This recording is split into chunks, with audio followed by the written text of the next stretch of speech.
Solidaridad. Diálogo. Pensamiento. Comunicación. Sociedad. Fe. El poder de la palabra. Una reflexión sobre nuestras ideas. Buenas noches, bienvenidos a una nueva edición de El Poder de la Palabra. Como verán, hoy es una mesa especial esta noche. Vamos a tener dos invitados, con quienes me voy a dar el gusto de dialogar sobre una fecha que me parece realmente muy importante en la historia de nuestra provincia y en la historia de nuestra esencia, de nuestra puntanidad. Hoy es 8 de junio, pero el profesor José Villegas y Martín Vaca me van a ayudar a saber qué es lo que pasó entre el 11 y el 12 de junio de 1810. Profesor José Villegas, un amigo además. ¿Cómo estás, José? Muchas gracias. Muy bien, no, gracias. Las gracias no. No, pero... Un gusto, che, un gustazo realmente, porque este programa tiene que llegar a toda la gente que quiere recuperar la identidad como puntanos. Eso es el objetivo de los historiadores, de los docentes, debería serlo también. Disfruté muchísimo de la charla con ustedes el año pasado, aprendí un montón de cosas.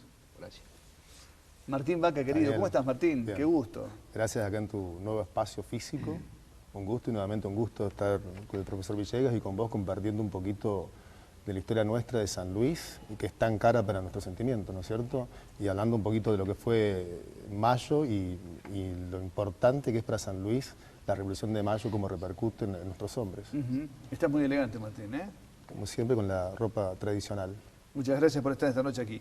Bueno, José, ayúdame a entender un poquito.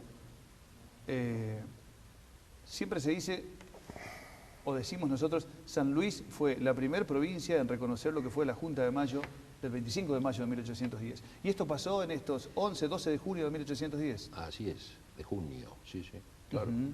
En ese momento no éramos provincia, era la provincia de Cuyo, ¿no? Que dependía de la gobernación e intendencia de Córdoba.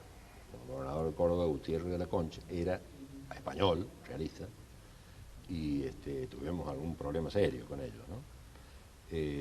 Pero esa fecha, por ahí yo digo, bueno, agosto, semana de la puntanidad, medio de la puntanidad, pero medio como que arrancamos un junio, un 11, un 12 de junio, 11 tal como le dijiste, porque llega Manuel Corbalán, que es el mensajero oficial, el heraldo, con todas las disposiciones de la nueva Junta de Gobierno, ¿no? La circular del 27, reglamentos, el acta del 25, todas copias, ¿eh?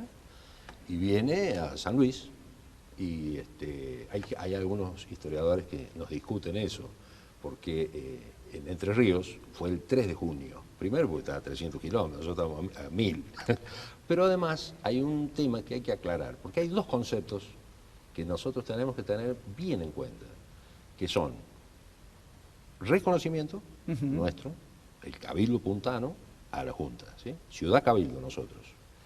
Y el segundo concepto, acatamiento a las disposiciones de la Junta. Los entrerrianos reconocen la Junta, pero no acatan. Ah, mira vos. Claro, por eso nos convierte a nosotros, de acuerdo a los historiadores nuestros, revisionistas, entre ellos el profesor Víctor Sá, don Nicolás Jofré, Picera, nos corresponde a nosotros el honor, ¿no?, de haber sido la primera ciudad cabilda de las actuales provincias de Argentina, ahora sí, en reconocer y acatar la Junta. Y eso es, bueno, es un hito en la historia de San Luis, ¿no?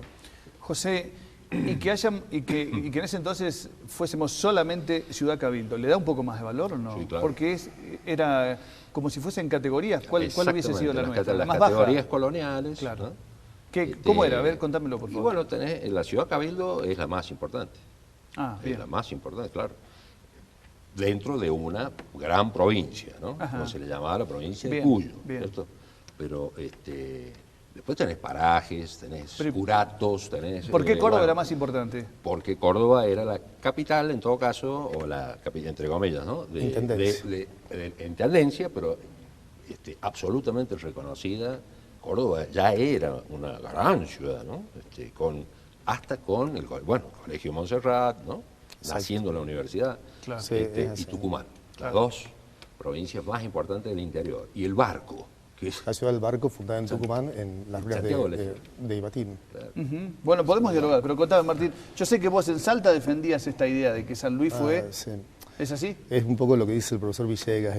Hay siempre las picas estas internas, quién adhirió, quién se puso a disposición, y las noticias seguramente, obviamente, a los cabildos, las ciudades cabildos e intendencias más cerca del cabildo de Buenos Aires llegaron antes Claro. los chasques por una cuestión geográfica. Claro, Tiene que claro, haber llegado claro. hasta el cabildo de Luján, son 100 kilómetros, Santa Fe, Entre Ríos.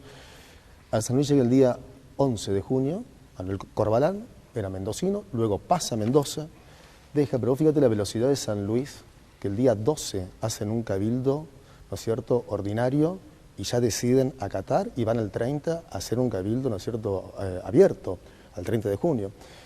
Sí, yo te he comentado la vez pasada, un amigo mío, entrañable amigo salteño, en las charlas del Bicentenario que hemos hecho en el 2010, 2012, 2013, él defendía, incluso escribió un libro donde Salta es la primera ciudad, según él, que adhiere a la revolución. Y a Salta llega el día 16 de junio, el chasqui, y adhieren el día 19. O sea, también yo digo, la velocidad de San Luis, en 24 horas se juntan, o sea, los cabildantes, en el cabildo de la Plaza Mayor, que hoy es la Plaza Independencia, y dicen, vamos a apoyar realmente y nos ponemos a disposición de Buenos Aires. Y eso es un acto de coraje realmente muy grande para San Luis, que creo que es Y lo además, perdón, Martín, sí. pero es bueno aclarar, hay gente que no lo sabe, que el edificio del Cabildo no es el edificio como son los cabildos coloniales, ¿cierto?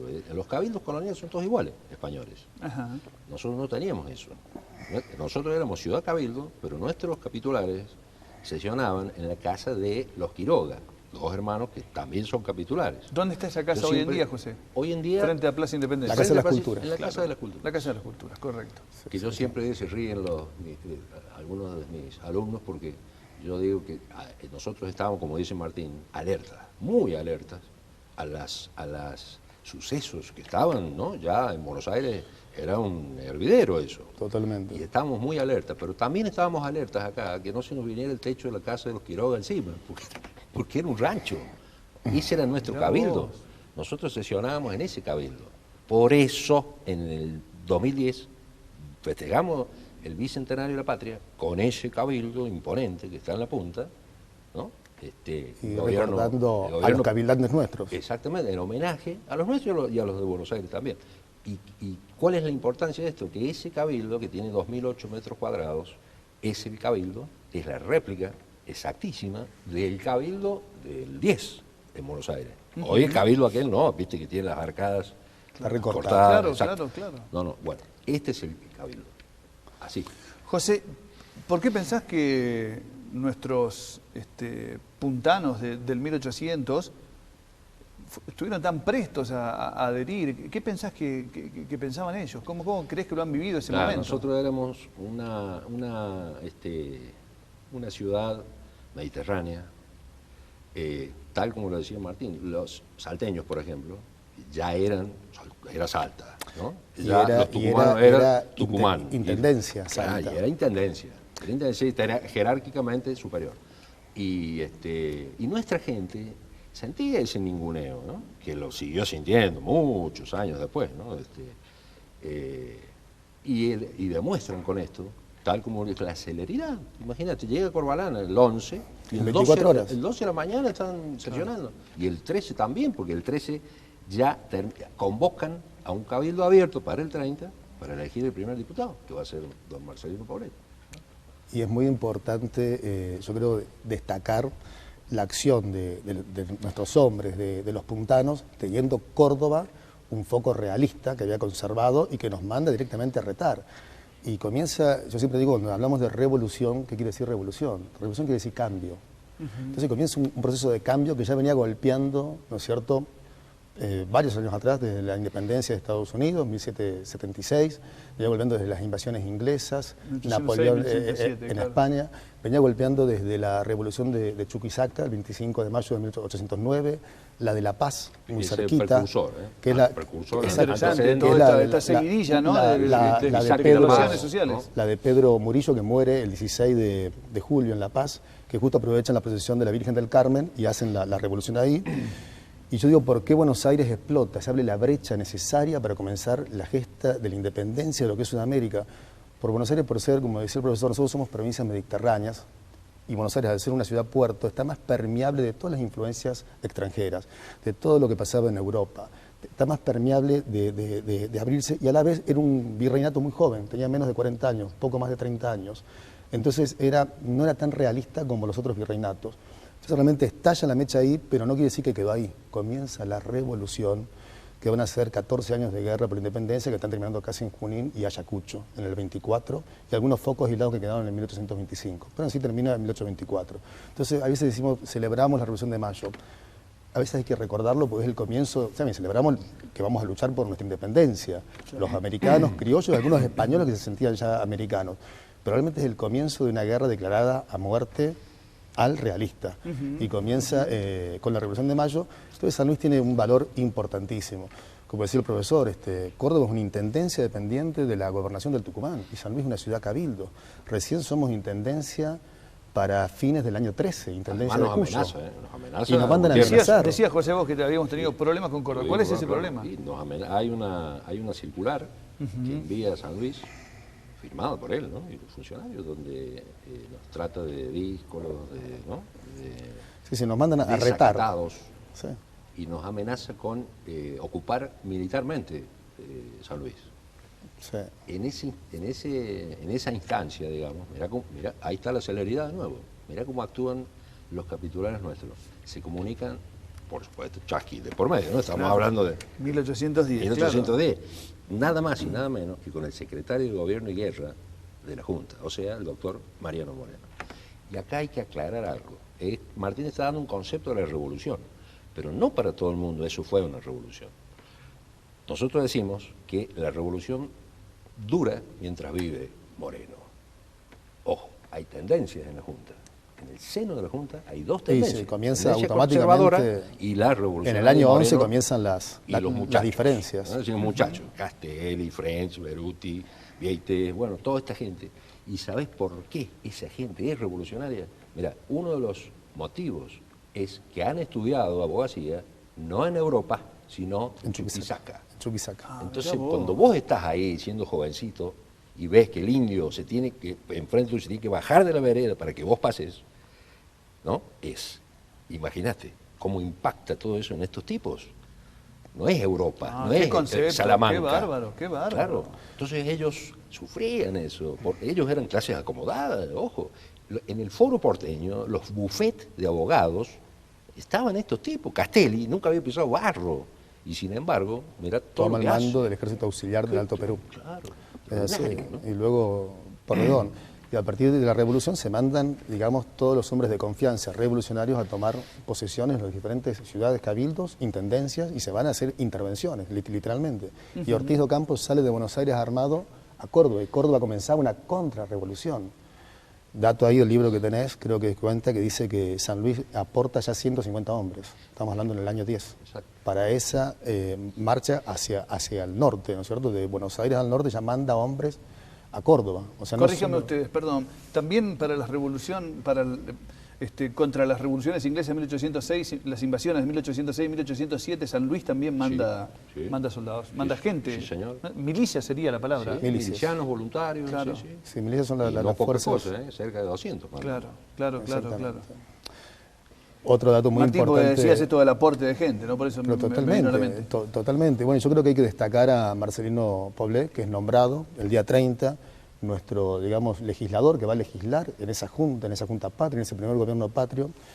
Y Poblé para diciembre está llegando a Buenos Aires, diciembre del 10, y comienza su gestión en el 11, en la Junta Patria. Ahí comienzan las diferencias. Poblé sí era un hombre de tendencia morenista y comienzan las picas, y para fines del 11 a Poblé es confinado. pero es nuestro gran puntano de Mayo. O sea, San Luis tuvo un hombre... Confinado. Altala. Altala. San Luis tuvo un hombre en el primer gobierno patrio en la Junta de Mayo, que fue Marcelino Poblete, y tenemos que estar orgullosos que formamos parte de ese gobierno. Tuvimos un hombre directamente, un puntano, ahí durante el año 11. Entonces eso realmente es orgulloso de San Luis. Y San Luis cuando se levanta y cuando dice adhiero, se está jugando la cabeza, ¿no es cierto?, contra monstruos como Córdoba, y sin embargo adhirió. En ese momento hay que reconocer que la revolución comenzaba en todos lados. En el año 9 se había ido Dorrego, que fue fusilado, en el 28, ¿no es cierto?, a estudiar abogacía a Chile. Y cuando se entera de la revolución deja de estudiar y se empieza a traer gente a Mendoza para la revolución. Claro, porque Mendoza, y esto hay que decirlo, en ese momento es contrarrevolucionario. No adhiere Mendoza. Claro, Reconoce, está siempre dubitativa. Digamos, claro, no acata, ¿no? Igual que San Juan. Entonces, mirá el vínculo que tenía Poblet con Moreno, realmente, porque Moreno te contesta inmediatamente una misiva, el tipo laburaba de noche, era, ¿viste? Claro. Y sin embargo, con nosotros, con los puntanos, inmediatamente reaccionaba. Cuando él recibe ese mensaje de Poblet, donde le advierte que Gutiérrez de la Concha nos quiere invadir militarmente, Que era Córdoba. Moreno reacciona inmediatamente, lo manda a Morón, que venga acá a ver cómo está la cosa. Lo saca a Ortiz de Ocampo, que no cumplía la orden de ponerlos presos a estos tipos. ¿Qué hace Ortiz de Ocampo? No se anima porque está Liniers ahí. Imagínate, el héroe de la Reconquista. Héroe de la Reconquista. Entonces Ortiz de Ocampo dice, ¿cómo lo voy a poner preso? Entonces le ocurre llevarlos a Buenos Aires. Peor, ¿cómo va a llevar a esos tipos a Buenos Aires? Entonces Moreno, cuando se entera, lo manda a Castelli. Y Castelli cumple esa orden, en cabeza de tigre, lo fusila. Pero nosotros ya fuimos los primeros que le advertimos eso a Moreno, que Córdoba era peligroso. Y Moreno, mirá lo que hace, y esto está bueno, porque hay gente que no nos cree que somos los primeros. ¿Vos sabés? Hay historiadores, aunque parezca mentira, y nos discuten. Pero mirá, el 18 de junio, la Gaceta, el jueves 18 de junio, la Gaceta de Buenos Aires, recién empezando, número 4, publica una nota de felicitaciones del secretario de Gobierno y Guerra al pueblo de San Luis, a los puntanos. A no ser que Moreno esté loco, no sé cómo pueden negar eso. Ahí están las pruebas del canto, ¿no? Yo tengo un trabajo sobre eso, se llama La Gaceta. Muy bien. Y ahí está todo. Pero ¿cómo no querer a todos estos puntanos, ¿no? Cuando conoces la historia de esta manera. Totalmente. ¿Y por qué no la miramos así en la escuela? Es así, sí, por ahí a Poblet habría que realzar un poquito la imagen porque fue nuestro hombre de Mayo. Yo tengo aquí una especie de perfil de Marcelino Poblet que me gustaría compartirlos, pero en el próximo bloque. Quiero charlarlos con ustedes, ¿sí? Para conocerlo con un poco más de detalle a este puntano, Marcelino Poblet. Hijo de Francisco de Poblete, chileno, y de Manuela Gómez de Lamas, ¿sí? ¿Cómo habrá sido ese sentimiento de ser puntano en aquellos años? No éramos provincia, pero hay un sentimiento. Sí, no, además ya nos decían puntanos. Éramos ciudad cabildo y ya estaba la punta. Sí, la punta propiamente. Comienza a ser después intendencia de Cuyo en el año fines del 13, hasta que en 1820 ya es una ciudad autónoma. ¿No? Pero cuéntale a uno, Pater Nostrum, como le decimos a San Martín, él nos llamaba puntanos. José, ¿y cómo pensás que era ese sentimiento? Ser puntano en esos años. Y era una cosa tiene que haber pobre, ¿no? Realmente. Y mucha pasión. Claro, eso, fundamentalmente. Si no tenías mucha eso, pasión. Claro, pasión, sueños, sumarse... ansia de despegar. Éramos una aldea polvorienta, había 2.000 tipos acá viviendo.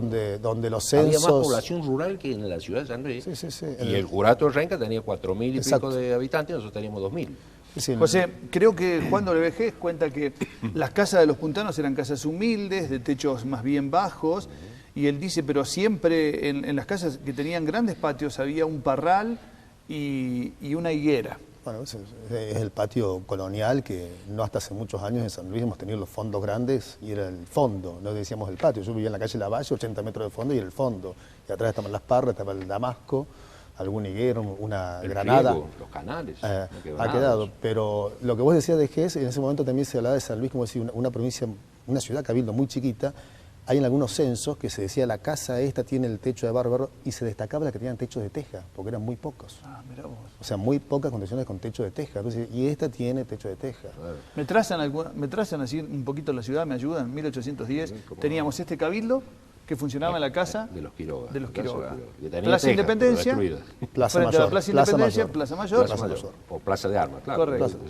Sí, por calle ¿Qué San más Martín, había? ¿Qué más Plaza había? San Martín, digamos, estaba del otro lado, por la calle Rivadavia, donde hay un bar ahí en la esquina, Sí. La iglesia matriz. la iglesia matriz. Exactamente. Allí Al estaba lado, la iglesia matriz, exacto, donde la está el primera bar de la iglesia, esquina la primera iglesia. de 9 de julio y Rivadavia. Exacto. Rivadavia. Al lado del Camposanto. El cementerio sería, exactamente. ¿Hacia dónde? Hacia Hacia el sur.